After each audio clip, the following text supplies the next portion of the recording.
며칠 전에도 매물이 나왔는데 그거를 중국인들이 다 금매를 다 사갔다는 그런 매체인가 샀다고 하는 것도 그것도 거짓말이었다면서요? 완전 거짓말입니다.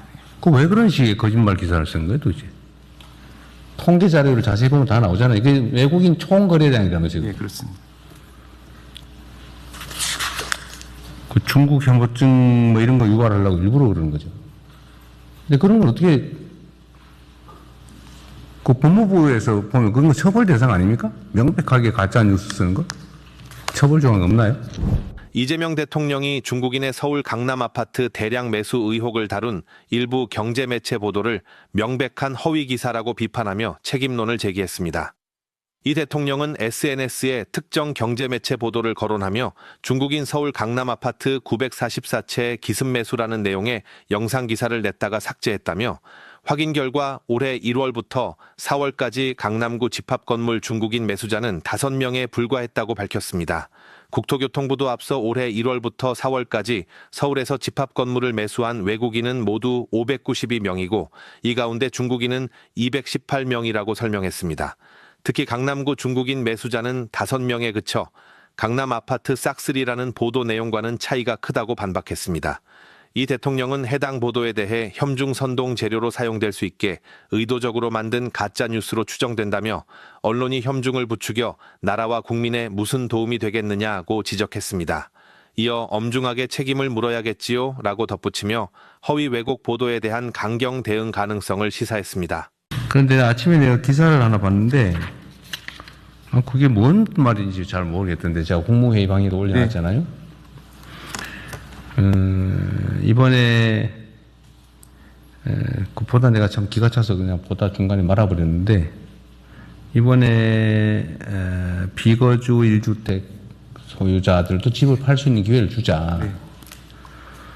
그리고 우리가 발표하는 시점으로부터 2년을 넘지 않은 범위 내에서는 2년 동안은 입주를 좀 늦게 해도 된다. 그렇습니다.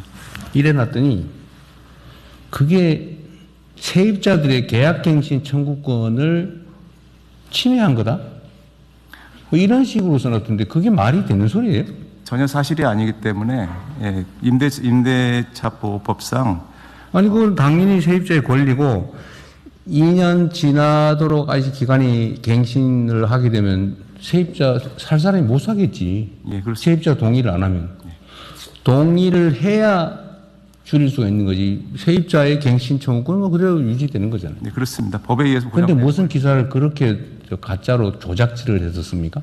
그래서 오전에 그 보도 해명 자료를 배포를 했고요. 그리고 또 언론중재위에 지금. 네, 그런 건 엄정하게 대응하세요. 가짜뉴스라고. 의도를 가지고 일부러 내가 보기엔 내용을 써놓은 걸 보니까 알면서 일부러 그렇게 쓴 거예요. 몰라서 무식해서 그래 쓴 게 아니고 알면서도 왜곡을 해가지고 2년 안에 다 쫓겨나야 된다 세입자가 이따위로 써놨잖아요. 네, 그렇습니다. 어떻게 기사들을 그런 식으로 써서 국정을 폄훼를 합니까? 왜 그러는가 모르겠어. 부동산 투기하는 집단인가. 제가 봐도 아주 그럴싸하게 써놨었습니다. 근데 조금만 자세히 보면 전혀 안 그럴싸해. 네. 명백한 조작 왜곡이라서. 어쨌든 그런 이 국가 정책을 왜곡하고 호도해가지고 뭔가 다른 목표를 이루려고 하는 경향들이 일부 있어요. 특히 부동산 투기는 그래요. 부동산과 관계된 데는 너무나 광범위하게 부동산 투기에 이해관계를 가진 집단이 많아가지고 거기 매달리는 집단이 많은 것 같습니다. 중심을 잘 잡고. 며칠 전에도 매물이 나왔는데 그거를 중국인들이 다 금매를 다 사갔다는 그런 매체인가 샀다고 하는 것도 그것도 거짓말이었다면서요? 완전 거짓말입니다. 그 왜 그런 식의 거짓말 기사를 쓴 거예요, 도대체? 통계 자료를 자세히 보면 다 나오잖아요. 이게 외국인 총거래량이라면서요? 예, 그렇습니다. 그 중국 현고증 뭐 이런 거 유발하려고 일부러 그러는 거죠. 근데 그런 걸 어떻게 그 법무부에서 보면 그건 처벌 대상 아닙니까? 명백하게 가짜 뉴스 쓰는 거? 처벌 조항 없나요? 네, 그 점에 대해서 뭐 사실관계가 그러니까 좀 기존에는 명예훼손과 뭐 모욕 등 기존 형법으로 처벌을 해 왔었는데요. 가짜뉴스 대응 관련해서는 그것을 그 처벌하기 위한 정보통신망법상 처벌하기 위한 법안이 작년 가을에 국회에서 통과된 것으로. 그건 이제 배상에 관한 거고 형사처벌은 그 전기통신사업법인가 뭐 거기에 그 가짜 정보를 흘려가지고 공공의 질서에 뭐 피해를 입히거나 이러면 처벌하게. 옛날에 그냥 가짜 뉴스를 유포하는 것 자체를 처벌하다 위헌 판결이 났고, 그걸 내가 알기로는 법률 개정을 했는 걸로 아는데, 이렇게 명백하게 언론이라는 기사라는 이름으로 허위를 유포해서 정책 혼선을 주는 건 처벌할 수 있지 않나? 한번 검토 한번 해봐 주세요. 예, 그 부분에 대해서 말씀드리겠습니다. 뒷부분에 민정. 네네. 예, 말씀 주신 대로 그 전기통신법이 개정이 돼서 가짜 뉴스를 통해서 경제적 이득을 취득한 경우에는 형사 처벌을 할 수 있게 돼 있습니다. 이득을 취하는. 그래서 최근에 이제 유튜브를 통해서 가짜 뉴스를 해서 그걸 통해서 경제적 이득까지 얻은 경우에는 형사 처벌을 하고 있습니다.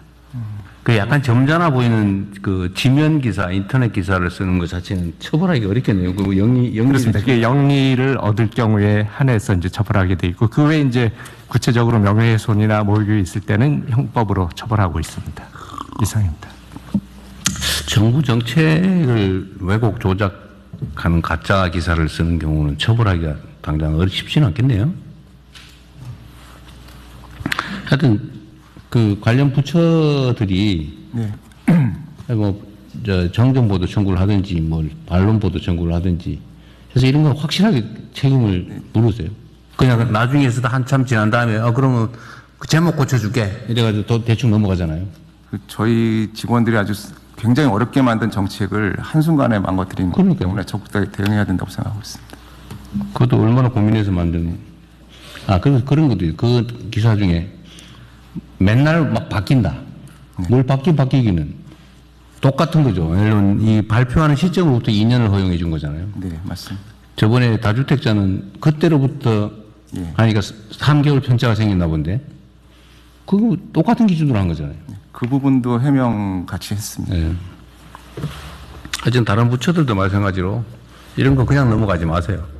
열심히 일해가지고 정책 결정해서 해놓으면 그걸 이상하게 왜곡 조작 보도해가지고 혼선 일으키고 또 시장에 나쁜 신호 주고 아주 못된 사람들이에요. 네, 다음 하십시다.